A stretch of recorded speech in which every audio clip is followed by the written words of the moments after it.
Los elementos con integración completa son los elementos más frecuentes en los programas de elementos finitos. Utilizan fórmulas de integración numérica que son exactas para integrar el determinante jacobiano de la interpolación de la geometría y por lo tanto no afectan el orden de convergencia del método. En los cuadriláteros, estos corresponde a 4 puntos de integración para los cuadriláteros lineales y 9 para los cuadrados, los de segundo orden. Y en el caso de los hexaedros, son 8 puntos de integración para los lineales y 27 para los cuadráticos. Ahora, cuando el modelo tiene flexiones significativas, si tenemos elementos lineales con integración completa, se van a obtener desplazamientos subestimados debido a lo que se llama el bloqueo por corte. En un problema, es un problema que lo van a tener todos los elementos lineales con integración completa, y hace que esos elementos resulten demasiado rígidos a la flexión. Como ejemplo o como explicación, consideramos un pequeño pedazo de material sujeto a flexión y se deforma como se ve acá en la figura. Las líneas que se marcan ahí son las líneas que pasan por los 4 puntos de integración, que inicialmente son paralelas al eje horizontal y al vertical. Las horizontales, cuando se curva el material, deberían curvarse y las transversales deberían permanecer rectas y perpendiculares a las otras líneas.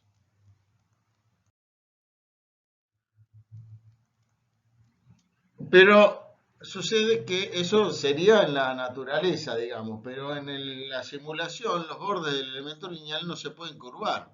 Y por lo tanto, en el modelo, cuando se usa, como dijimos, un elemento lineal, la forma deformada en el modelo es esta que se ve acá. La línea punteada superior se alargó porque está la tracción, y la línea inferior se acortó porque está la compresión. Pero y las líneas verticales casi no cambian porque la tensión transversal es nula. Todo esto es consistente con un estado de estrés esperado para una pieza sometida a flexión. Pero, ¿qué pasa? En cada punto de integración el ángulo que antes era de 90 grados cambió. Entonces esto indica que en el modelo hay tensión de corte distinta de cero. Y eso está mal. La tensión de corte en una pieza que solamente está bajo flexión debería ser cero. Entonces la energía de la deformación está creando una energía por corte en lugar de por deformación a la flexión. Y el desplazamiento entonces terminan siendo menores de lo que deberían porque como que se resiste a esa deformación el elemento. Y entonces resulta, en la simulación, resulta demasiado rígido, más rígido de lo que debería dar si fuera exacto. Esto es lo que se llama bloqueo por corte y solo afecta a los elementos lineales con integración completa cuando están sometidos a flexión. Estos elementos, sin embargo, funcionan bien cuando tienen otro tipo de cargas de compresión o de corte. Y entonces estos elementos lineales con integración completa solo deben usarse cuando se sabe que no hay una flexión importante en el modelo, porque justamente no la van a reflejar bien, van a resultar demasiado rígidos. En el caso de los elementos cuadráticos, no se da este problema porque los bordes de los elementos cuadráticos sí se pueden curvar y entonces los desplazamientos con elementos cuadráticos en la flexión resultan mucho más precisos. Acá en la figura se ve que se curvan los elementos y se mantienen perpendiculares las líneas verticales y horizontales. Pero, sin embargo, estos elementos también pueden exhibir un bloqueo cuando se distorsionan mucho o si la fricción tiene un gradiente dentro del elemento. Ambas situaciones podrían darse en casos prácticos, o sea, tampoco son perfectos. La integración reducida. En los elementos con integración reducida usan en lugar de las fórmulas de integración numérica de los elementos de integración completa, utilizan un punto menos de integración en cada dirección eh, según las dimensiones que tenga, ¿no? En dos dimensiones, eso, en lugar de 4 puntos, o sea, 2 por 2 es 1 por 1, un solo punto para los lineales, y para los cuadriláteros de segundo orden, en lugar de ser 3 por 3 puntos de iteración, es 2 por 2 puntos de iteración, o sea, 4. Eh, ¿Cuál es la ventaja de la iteración reducida? De que reduce el tiempo de análisis, en especial en tres dimensiones, porque tiene muchísimos menos puntos de integración y por lo tanto las integrales se calculan más rápido. Por ejemplo, en un hexaedro cuadrático la integración completa tendría 27 puntos de integración, mientras que la reducida solamente tiene 8, y entonces prácticamente es 3 veces y media menos costo de integración. Acá abajo se ve la imagen de un cuadrilátero de integración reducida y lineal y uno de integración reducida cuadrático. En Medway se pueden usar elementos de integración reducida si se usa el solucionador CCX.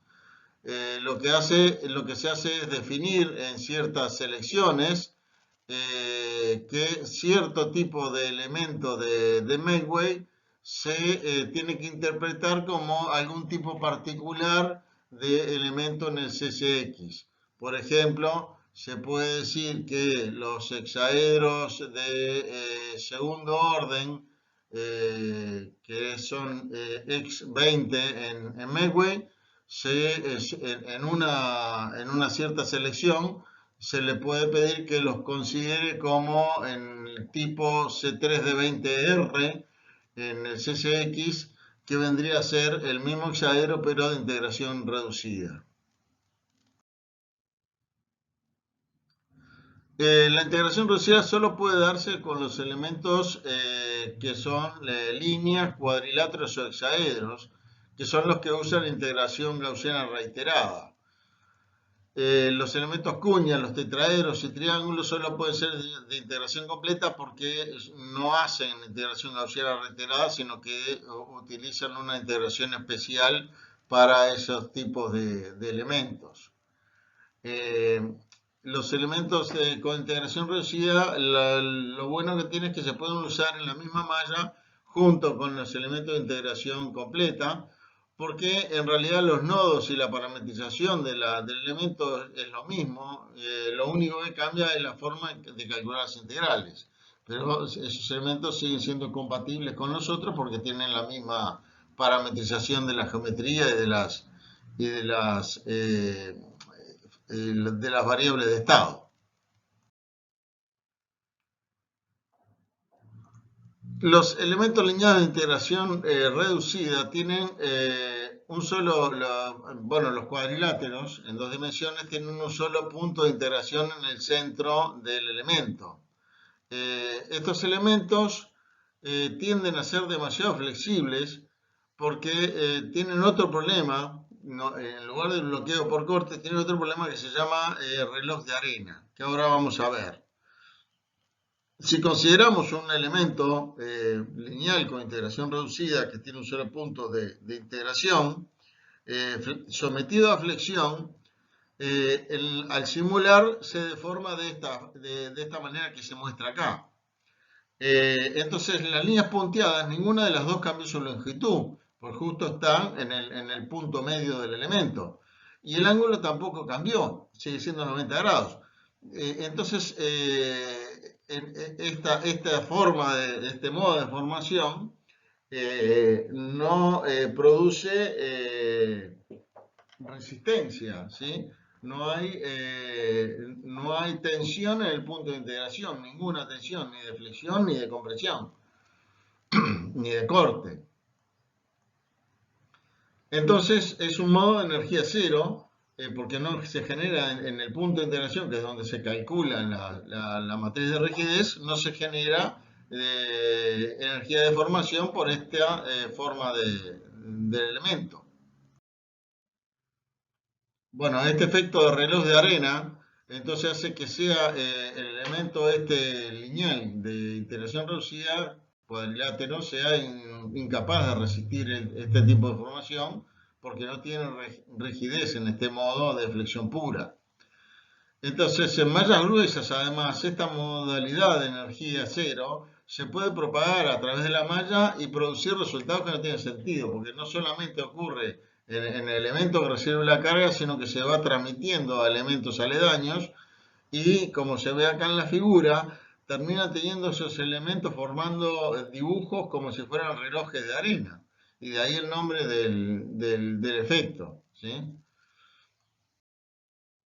Estos elementos lineales con integración reducida, sin embargo, se pueden utilizar en muchas aplicaciones, pero es necesario que se usen al menos 4 elementos en el espesor cuando se modelan piezas sometidas a cargas de flexión, ¿sí? Al poner varias piezas, entonces ya el eje no todos los elementos van a tener su eje en el eje neutro.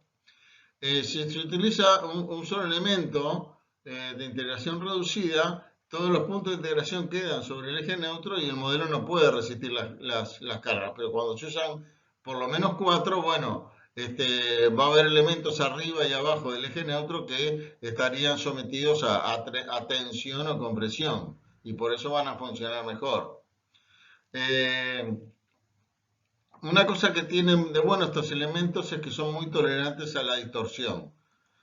Entonces se sugiere usar una malla fina de este tipo de elementos lineales con integración reducida cuando los problemas tienen mucha deformación, ¿sí? Los elementos cuadráticos con integración reducida también tienen un modo similar al reloj de arena, pero estos modos son casi imposibles de propagar en una malla normal y entonces eso hace que no sean problemáticos si la malla es fina. No sufren bloqueo por corte, incluso bajo estados de estrés complicados. Y entonces los elementos cuadráticos de integración reducida generalmente son la mejor opción para la mayoría de las simulaciones de esfuerzo de desplazamiento, excepto cuando hay deformaciones demasiado grandes. Pero en general es la mejor opción. Resumiendo las características o comparando las distintas opciones cuando uno va a hacer una malla, entre elementos lineales y elementos cuadráticos, tenemos que los elementos lineales hay que usarlos con cautela. Los triángulos y tetraedros hay que tratar de evitarlos porque tienen poca velocidad de convergencia cuando se refina la malla. Y si se usan estos elementos, la malla tiene que ser muy fina para que los resultados sean confiables. Me refiero a los triángulos y tetraedros lineales. En cuanto a los cuadráticos, los elementos son más exactos que los de primer orden para problemas uniformes que no tengan elementos demasiado distorsionados. Para problemas de concentración de esfuerzo son más efectivos que los lineales y son mejores para modelar la geometría porque con menos elementos, como se pueden curvar los lados, se puede modelar bordes curvos. Comparando las integración reducida y completa. La integración reducida permite reducir el tiempo de análisis, en especial en tres dimensiones. Las lineales hay que tener cuidado con el efecto de reloj de arena cuando hay flexión y por tanto hay que usar una malla más fina para que haya muchos elementos en el espesor. Los cuadráticos generalmente son más exactos que los de integración completa inclusive. En cuanto a la integración completa, los elementos lineales, como vimos, pueden sufrir bloqueo por corte cuando la flexión es importante. Y por lo tanto, habría que evitarlos en casos de flexiones importantes. Finalmente, comparando lo que son triángulos y tetraedros contra cuadriláteros y hexaedros, los triángulos y tetraedros tienen baja tasa de convergencia, o sea que su precisión mejora lentamente al refinar la malla.